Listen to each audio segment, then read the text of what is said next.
Salam. Bugünkü təlimin mövzusu müştəridən ödənişin qəbulu prosesi necə icra olunur? Gəlin əvvəlcə müştəri borclarını yoxlayaq. Bunun üçün maliyyə menyusundan kontragent qalıqlarına baxa bilərik. Hesabla düyməsinə vururam, hesabat əks olunur. Bu hesabatda görünür ki, Homestyle adlı müştəriyə biz daha öncə satış etmişik və həmin müştərinin 1842 AZN borcu formalaşmışdır. Gəlin təsəvvür edək ki, müştəri bank vasitəsilə bizim müəssisəyə köçürməkdir. Maliyyə menyusundan, sənədlər qrupundan bank sənədlərini seçirəm. Yeni düyməsinə vurdum.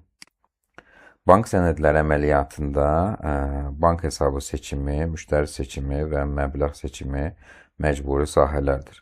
Gəlin əvvəlcə bank hesabını seçək. Bu hissədə bank əməliyyatının növünü müştəridən ödəmə seçirik. Müştəridən ödəmə. Kontragentlər bölməsindən ödəniş edən müştərinin adını seçirik. Bu hissədə məbləğ yerində ödəniş olunan məbləği qeyd etdik, 1000 AZN. Təsdiq sahəsinə işarə qoyaraq sənədə yaddaşa yazırım. Nə baş verdi? Bank hesabında 1000 AZN pul vəsaiti mədaxil oldu. Eyni zamanda müştərinin borcu azaldı. Gəlin yoxlayaq. Əvvəlcə bank hesabına baxaq. Hesabatlardan maliyyə menyusundan bank hesabatını açıram. Hesablaya vurdum. Burada görünür ki, bank hesabına 1000 AZN mədaxil olunub. Bank hesabında son qalıq 5000 AZN təşkil edir. İndi isə gəlin müştərinin borcunu yoxlayaq, kontragent qalıqlarına baxaq. Burada görünür ki, müştəridə 842 AZN borc qaldı. Gəlin indi təsəvvür edək ki, müştəri 200 AZN nağd ödəniş etmişdir. Bunun üçün maliyyə menyusundan, sənədlərdən kassa mədaxilə vurduq. Yeni düyməsinə vururam. Burada əməliyyatın növü müştəridən ödəmə default olaraq seçilmişdir.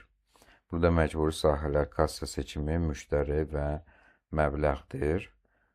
Kassanı seçdik. Müştərini seçirəm. 200 AZN məbləği qeyd etdim. Təsdiq sahəsinə işarə qoydum, sənədi yaddaşa yazdım. Ehtiyac varsa sənədi çap et düyməsindən çap edə bilərik. Kassa mədaxil sənədinin iki formada çap forması var.